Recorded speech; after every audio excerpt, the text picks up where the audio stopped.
The last thing any of us want to think about when we're pursuing our dreams is failure. We're constantly hearing stories of people who gave up everything for success, and it can start to feel like that level of sacrifice is what it takes to be successful, or like you can never fail as long as you believe in yourself and take a huge leap of faith.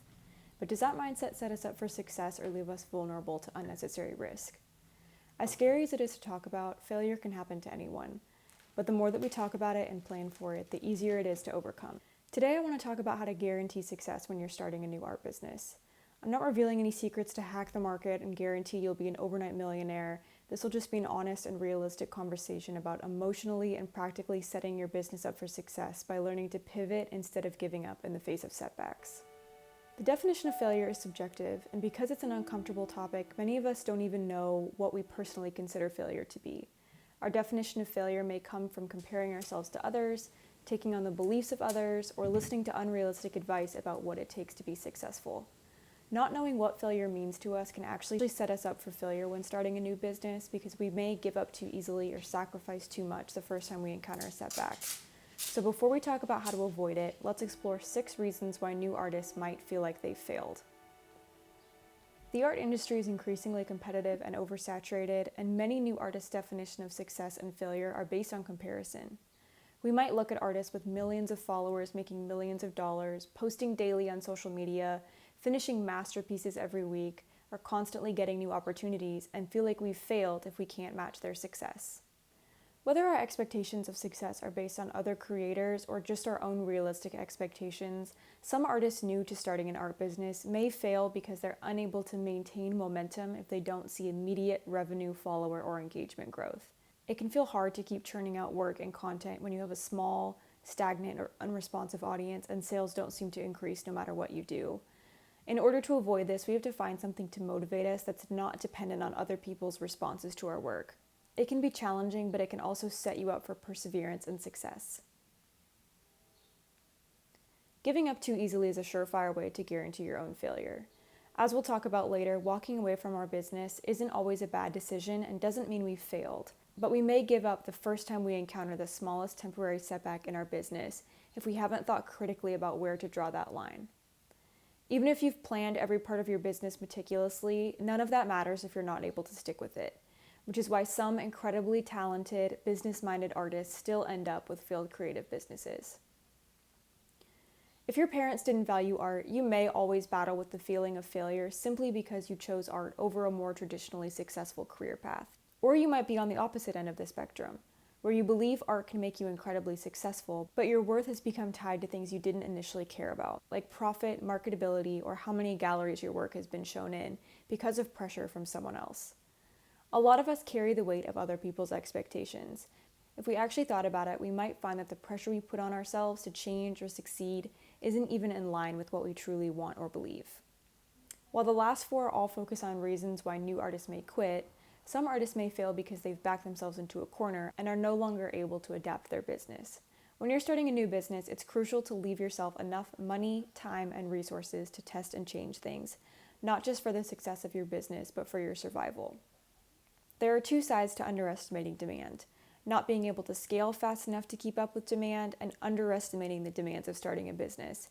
The product of both of these is burnout, and the solution to both is figuring out what building a sustainable business means for you when you're first starting out. You'll notice that there's nothing on this list about not promoting yourself on social media enough or not creating marketable work. Those reasons were left out intentionally because I don't think things like that are required for every single artist. There's no singular path to success or failure. We're all on our own little journeys here, and everyone's business is going to look different. Pretty much no practical misstep in your business model will lead to failure as long as you still have room to adapt and the resilience to push through setbacks. You can always continue to change and improve your work, your content strategy, your production model, literally any part of your business. Quitting, backing yourself into a corner, and running out of resources are the only things I can think of that you really can't push through.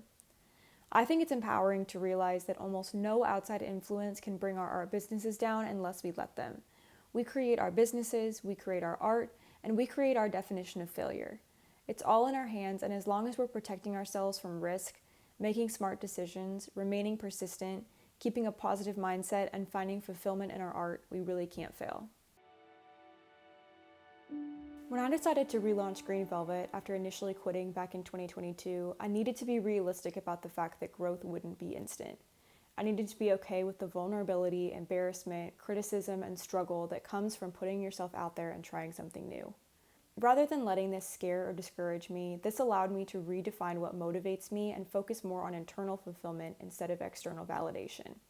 I didn't choose to pursue art because I wanted Instagram followers. I chose to pursue art because I love art, and I still love creating even when nobody sees what I make. So I chose to be motivated by my drive to create more and my desire to live a slower life and help cultivate a more supportive and collaborative creative culture. It took a long time for me to get there, and I'm planning on making a video about learning to love creating art. As long as I continue to enjoy art, I'm going to continue making art, and if people want to buy it, that's just an added bonus. Metrics like revenue and follower count are how I monitor the health of my business, but not my worth or my success. Now I think of success and failure as a scale. On one side is everything I put into my business, my time, money, effort, stress, anything that I'm giving up to make this business happen.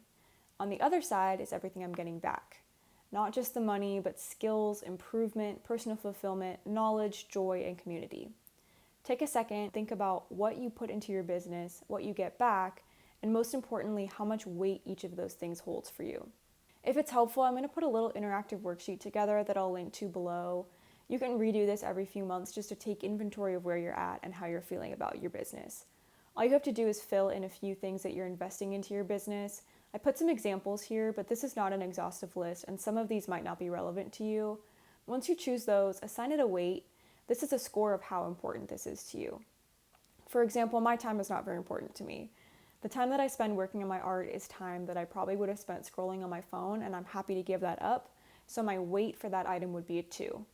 However, when it comes to money, I'm very risk-averse. If I invested a ton of money into my business, it would weigh down the negative side of the scale to a point where it would be really hard for any amount of personal fulfillment or growth to even things back out, so my weight for that item would be a 7. Once you've done that, assign it an amount. So 1 would mean you're not currently investing much of that thing into your business. Like for me, I've been spending a lot of time producing content, drawing, working on new collections, so my time investment would be a 7 right now. But aside from the money I spend on Etsy ads, I'm not really spending any money right now, so my money investment amount would be a 1. For the second section, choose a few things that you get back from your business and score them in the same way.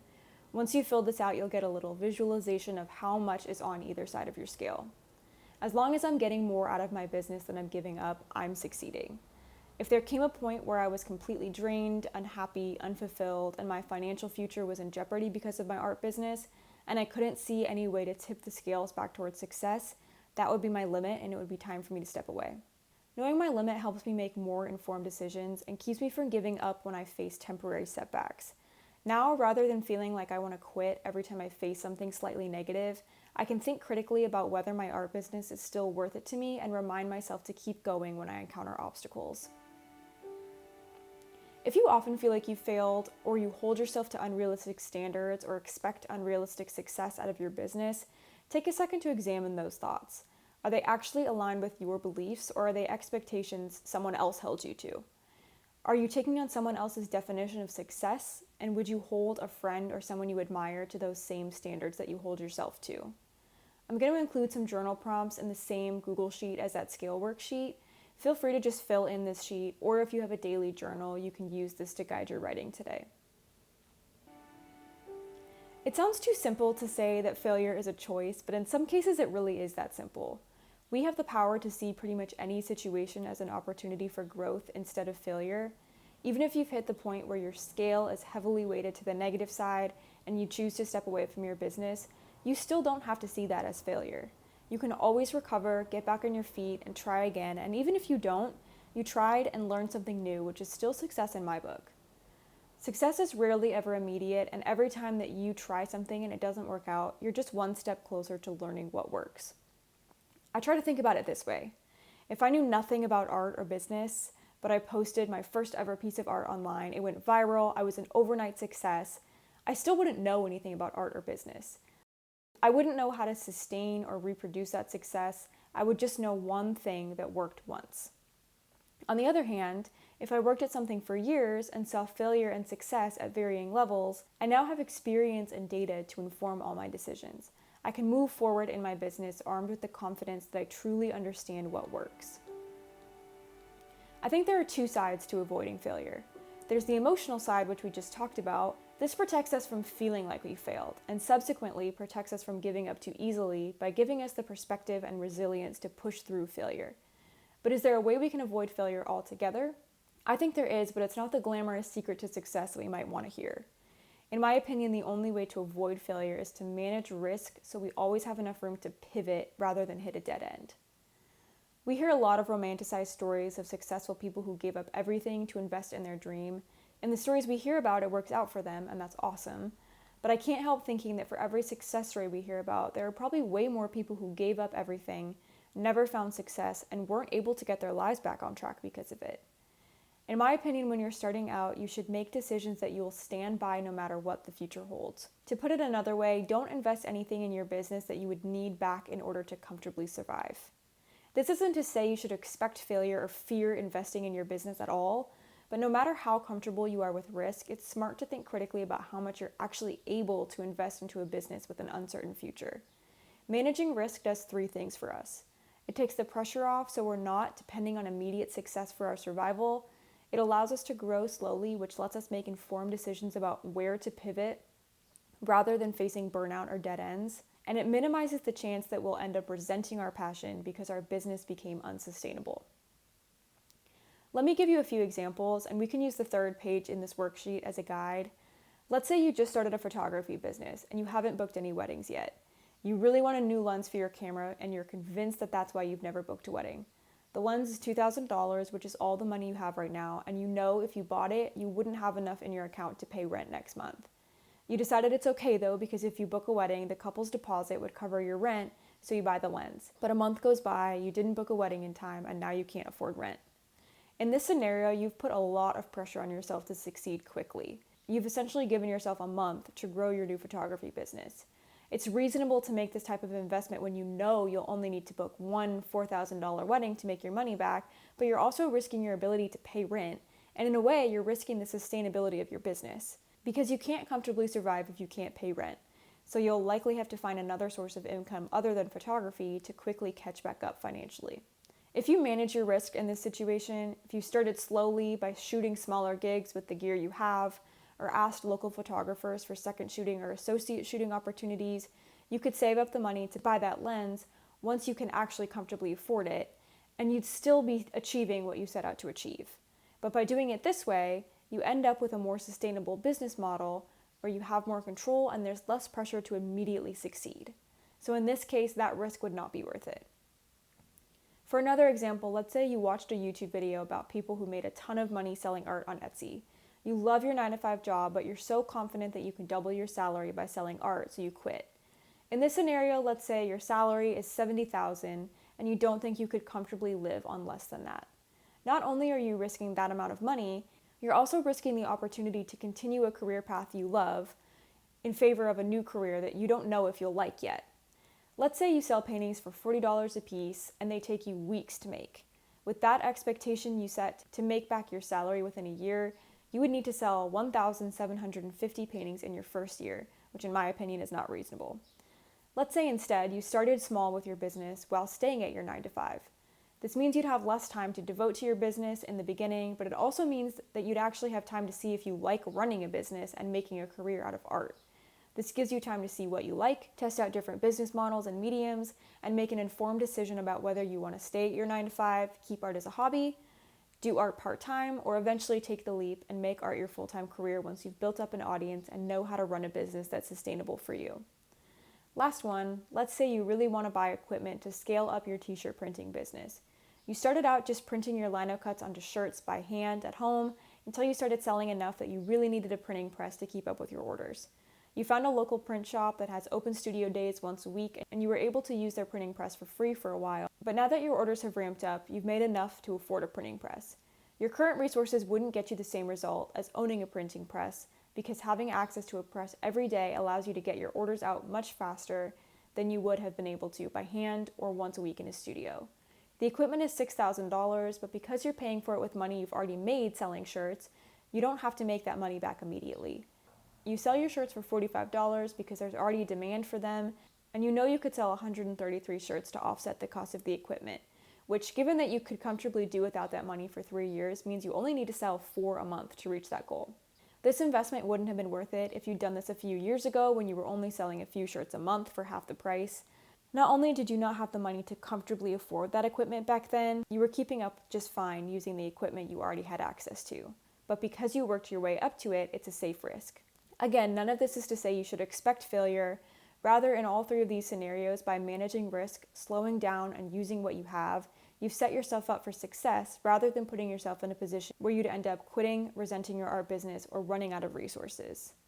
This mindset might mean you lose out on investments that may have helped you grow faster, but as we'll talk about in a second, I'm starting to realize that embracing slow growth has been more fulfilling and enjoyable rather than burning myself out to be a success as fast as possible. The first time I launched Green Velvet, I don't think I had really thought critically about what I wanted to do or how I wanted to spend my time. I was planning on just saying yes to every opportunity that came my way because that would mean my business would grow faster. And that seems to be the way the creative industry in general is going. I see a lot of advice about growing your art business as fast as possible no matter what it takes.